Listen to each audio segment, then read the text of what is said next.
Bakit may pulis doon, no? Sa dulo. Hindi ko alam kung anong mayroon doon. Bakit nagkaroon ng tawagan? Ayun.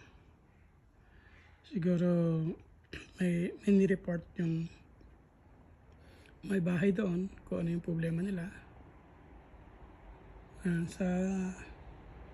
Sa bahay ng mga Brazil yun eh. Yun, no? Baka naman nagnanakaw na naman sila ng mga kotse.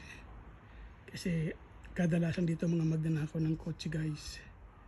Pag hindi Brazil, Peru. Yan.